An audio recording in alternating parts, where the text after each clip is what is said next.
So next up, we have Islama, a student at BCP Gulberg, who will speak about her struggles with dyslexia. Her talk sheds light on the importance of accessibility and understanding for individuals with learning differences. Islama, you have the stage. मैं उमे सलामा हूँ और ये है मेरी दास्तान। दास्तान इसलिए कहूँगी क्योंकि इख्तिताम कहानियों के होते हैं, दास्तानों के नहीं। और मेरी दास्तान मुख्तलिफ होने के साथ साथ मुनफरिद भी है, क्योंकि मेरा बचपन आप सबसे बहुत मुख्तलिफ रहा। बचपन में बच्चों की आंखों में बहुत से ख्वाब होते हैं, छोटे छोटे अनगिनत ख्वाब। मेरी आंखों में सिर्फ एक ख्वाब था, तालीम याफ्ता कहलाए जाने का ख्वाब। और ये ख्वाब स्कूल से बाहर नहीं था, बल्कि स्कूल में मौजूद होते हुए ये ख्वाब एक ख्वाब था, क्योंकि मुझे बचपन से ही पढ़ने लिखने में मुश्किलात का सामना था। मुझे मुश्किल होती थी पढ़ने में, लिखने में।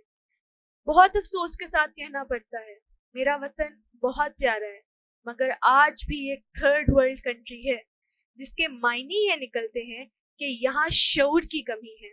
और इसी लाशऊरी की बिना पर मुझे मेरे उस्ताज़ा ने समझने की बजाय सजा देने को फौकियत दी, क्योंकि उन्हें लगता था कि मैं जानबूझकर क्लास का डिकोरम खराब कर रही हूँ।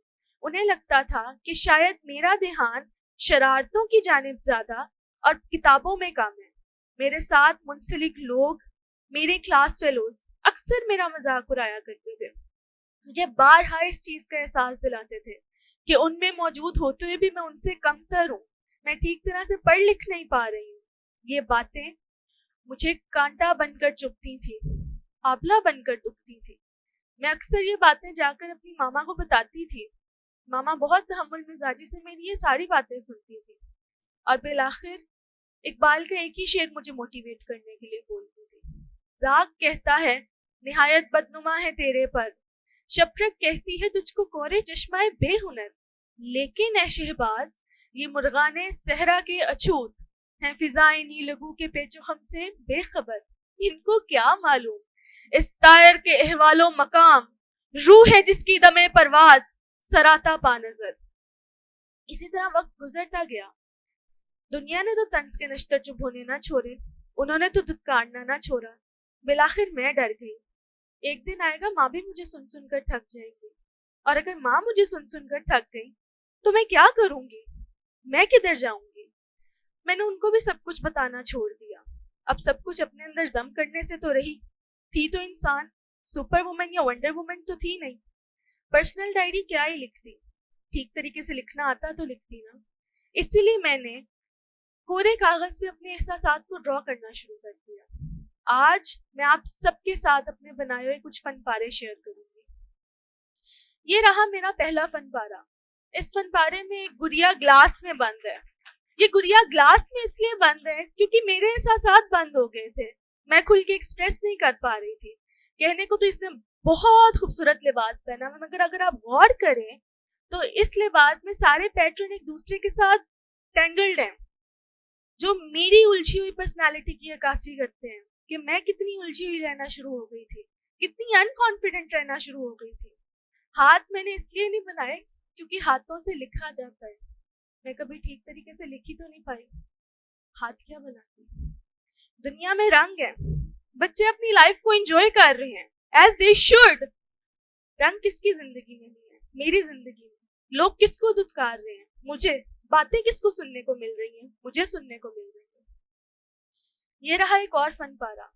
इस फन पारे में मैंने खुद को परिंदे से तशबीह दी है, जो उड़ना चाहता है, बहुत कुछ करना चाहता है, मगर न जाने ऐसी कौन सी डोर है जिसने उसे बांधे रखा है।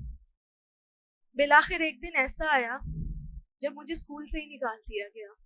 निकम्मी, नकारा, खोटा सिक्का ना सिर्फ समझ कर बल्कि कहकर। अगर मैं अपनी स्कूल लाइफ को चंद वर्ड्स में डिस्क्राइब करूं तो ये कहना गैर मुनासिब ना होगा।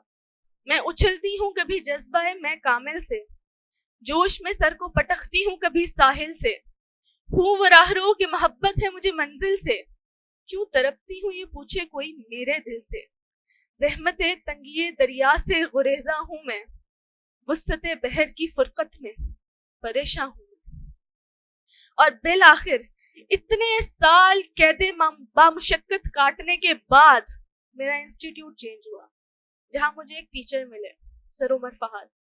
انہوں نے میری رائٹنگ میں ایک ڈفرینٹ رائٹنگ پیٹرن کو آئیڈینٹیفائی کیا, مجھے اپنے پاس بلایا. انہوں نے کہا سلمیٰ سچ سچ بتانا تمہیں لکھنا مشکل لگتا ہے, پڑھنے لکھنے میں تکلیف ہوتی ہے؟ He was the first teacher جن کے سامنے میں روئی تھی. میں نے کہا ہاں سر مجھے لکھنا مشکل لگتا ہے, مجھے پڑھنا بھی بہت مشکل لگتا ہے. انہوں نے کہا رو مت, it's not you but the condition that you have. اپنے پیرنٹس کو میرے پاس لے کر آنا. انہوں نے میرے پیرنٹس کو اپنے اعتماد میں لیا اور مجھے سائیکالوجسٹ کے پاس جانے کا مشورہ دیا. And then I was clinically diagnosed with dyslexia, a reading and writing disorder. جس رات مجھے یہ پتا لگا تھا کہ مجھے ڈسلیکسیا ہے, اس رات میں جس کرب سے گزری تھی, اس کرب کو اس تصویر کے علاوہ اور کوئی چیز ڈیفائن نہیں کر سکتی. کیونکہ اس وقت بھی میں ماں سے کچھ نہیں کہنا چاہ رہی تھی, بیکاز اگر میں ان کے سامنے رو دیتی تو ان کی ہمت ٹوٹ جاتی. مجھے ان کو جوڑنا تھا, مزید توڑنا نہیں تھا. اس لیے میں نے اس رات یہ ڈرا کیا, کیونکہ مجھے اپنا آپ ایکسپریس کرنا تھا ایک بار پھر کیا اسپیشل ارینجمنٹس کے تھرو میں نے سی آئیز کے پیپر دیے. میرے لیے بھی وہی پیپر چھپ کر آیا جو آپ سب کے لیے چھپ کر آیا تھا. میں بھی اسی طرح پاس ہوئی جس طرح آپ سب آج پاس ہو کے بیٹھے. اور جس دن میرا رزلٹ آیا اس دن میں نے یہ ڈرا کیا, کیونکہ مجھے اس دن اپنا آپ کسی شیر یا چیتے سے کم نہیں لگ رہا تھا جو بالآخر زندگی کی بازی جیت چکا ہے. کیونکہ میں نے لائف کی ایک بڑی سٹیج کو ان اے بفٹنگ مینر اگور کیا تھا. لیکن اب او لیول سے زیادہ بڑا سوال اے لیولز تھا. اے لیولز او لیول سے زیادہ مشکل ہے. کیا کرتی اس دن پھر مس عائشہ خالد میرے کام آئی, بیکن ہاؤس میرے کام آیا.